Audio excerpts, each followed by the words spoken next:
CCTV footage দেখছিল, কিন্তু হঠাৎ সে চরম আতঙ্কের সাথে আবিষ্কার করলো যে বাড়ির উঠোনে মুখোশ পরা এক কালো পোশাকধারী ব্যক্তি দাঁড়িয়ে আছে। আরো ভয়ঙ্কর ব্যাপার হলো ওই ব্যক্তিটি সোজা তার বাথরুমের দিকে এগিয়ে আসছিল। হঠাৎ ঘটে যাওয়া এই দৃশ্যটি মুহূর্তের মধ্যে লিসার গায়ে পশম খাড়া করে দিল। লোকটির উদ্দেশ্য যে কেবল ডাকাতি কিংবা শ্লীলতাহানি হতে পারে সেটি বুঝতে পেরেই সে ভয়ে তাড়াহুড়ো করে পোশাক পরে নেয় এবং পুলিশকে কল করার প্রস্তুতি নেয়।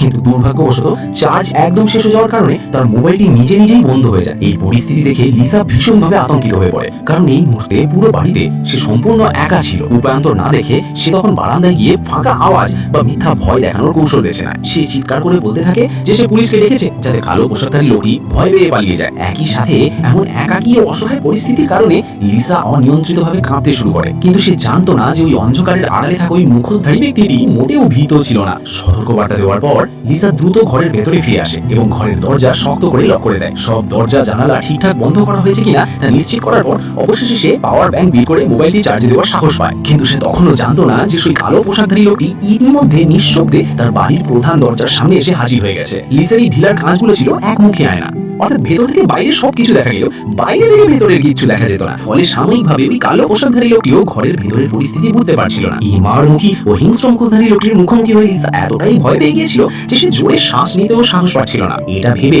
এই বুঝি পরের মুহূর্তেই লোকটি কাঁচ ভেঙে ভেতরে ঢুকে পড়বে। ভাগ্যিস কিছুক্ষণ পর্যবেক্ষণ করার পর কালো পোশাকধারী লোকটি অস্বাভাবিক কিছু টের পায় না এবং ঘুরে পেছনের দরজা থেকে হাঁটতে শুরু করে। ঠিক তখনই লিসার মনে পড়লো যে সে পেছনের দরজাটি লক করতে ভুলে গেছে। এরপর সে তীরের বেগে পেছনের দরজা দিকে ছুটে গেল এবং কালো পোশাকধারী লোকটি ভেতরে ঢোকার ঠিক আগের মুহূর্তেই দরজাটি ভেতর থেকে লক করে দিল। লোকটি যেভাবে বারবার ঘরের ভেতরে ঢোকার চেষ্টা করছিল তাতে লিসা মুহূর্তের মধ্যে চরম আতঙ্কে আচ্ছন্ন হয়ে পড়ে। কোনো বড় দুর্ঘটনা এড়াতে লিসা দ্রুত অন্যান্য সব দরজা আবার পরীক্ষা করে নেয়। অবশেষে কালো পোশাকধারী লোকটি কিছুটা দূরে সরে গেলে সে একটু স্বস্তির শ্বাস ফেলে সাহস করে মোবাইলটি চার্জে দেয়। সে ভেবেছিল যে হয়তো লোকটি ব্যর্থ হয়ে চলে গেছে, কিন্তু যখন সে আবার সিসিটিভি ফুটেজ চেক করলো তখন সে চরম ভয়ের সাথে দেখলো যে লোকটি চলে যাওয়ার কোনো নামই নিচ্ছে না, বরং সে ভিলার চারপাশে ক্রমাগত ঘুরে বেড়াচ্ছে, যেন ভেতরে ঢোকার কোনো পথ খুঁজছে। লোকটির এই অসৎ উদ্দেশ্য যাতে সফল না হয় সেজন্য লিসা আর এক মুহূর্তও দেরি না করে পুলিশকে কল করার সিদ্ধান্ত নেয়। কিন্তু যা সে কল্পনাও করতে পারেনি তাই ঘটলো। হঠাৎ করেই তার মোবাইলে কোনো নেটওয়ার্ক সিগন্যাল ছিল না, কোনোভাবেই কল যাচ্ছিল না, যেন চারপাশে সিগন্যাল জ্যামার দিয়ে ব্লক করে দেওয়া হয়েছে। আসলে সে যাতে পুলিশকে ডাকতে না পারে সেজন্যই কালো পোশাকধারী লোকটি আগেই ভিলার ইন্টারনেট ও নেটওয়ার্কের তার কেটে দিয়েছিল। এই অবস্থা দেখে লিসা খাঁচায় বন্দি পাখির মতো ছটফট করতে লাগলো। সে জানালার পাশে এসে চারপাশটা ভালো করে দেখতে লাগলো যাতে কোনোভাবে পালানোর পথ খুঁজে পাওয়া যায়। যখন সে কিছুতেই বুঝতে পারছিল না যে কি করবে,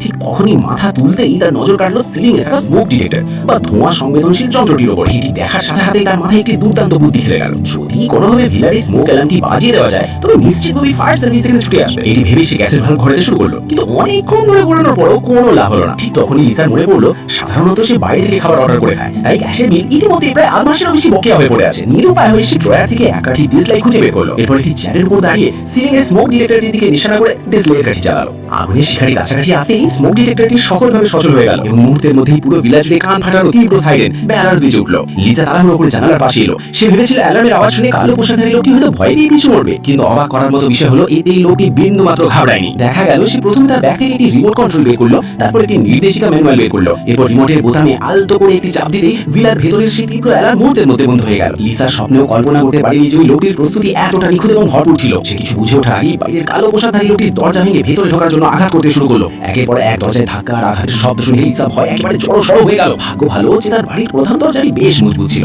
বেশ কিছুক্ষণ দরজা ভেঙে চেষ্টা করে ব্যর্থ হওয়ার পর কালো পোশাকধারী লোকটি ঘুরে অন্যদিকে চলে গেল। বুকের ভিতর দুরু দুরু কাপড় নিয়ে লিসা দরজার ম্যাজিক আই দিয়ে বাইরের দিকে তাকালো। যখন সে নিশ্চিত হলো যে লোকটি আসলেই দূরে চলে গেছে তখন সে হাত থেকে বাঁচতে পেছনের দরজা দিয়ে চুপি চুপি পালিয়ে যাওয়ার কথা ভাবলো। কিন্তু দুর্ভাগ্যবশত দরজার কাছে পৌঁছানো মাত্রই উল্টো দিক থেকে আসা কালো পোশাকধারী লোকটির সাথে তার একদম মুখোমুখি হওয়ার উপক্রম হলো। লিসা তৎক্ষণাৎ একটি টেবিলের নিচে লুকিয়ে পড়লো এবং দম বন্ধ করে রইল যাতে বিন্দু মাত্র কোনো শব্দ না হয়।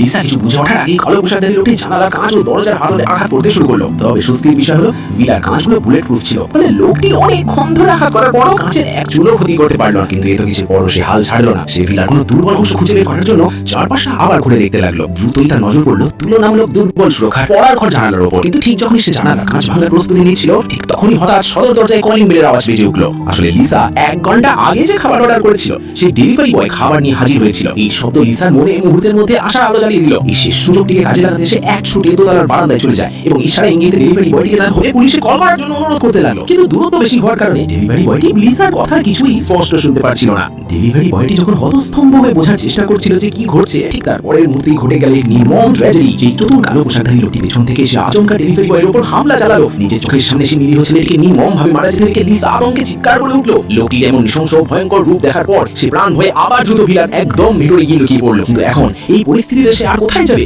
এখন কি বা করবে? তো বন্ধুরা, আজকে এই পর্যন্তই। এরকম নিত্য নতুন ভিডিও দেখতে পেজটি ফলো করে সাথেই থাকুন। ধন্যবাদ।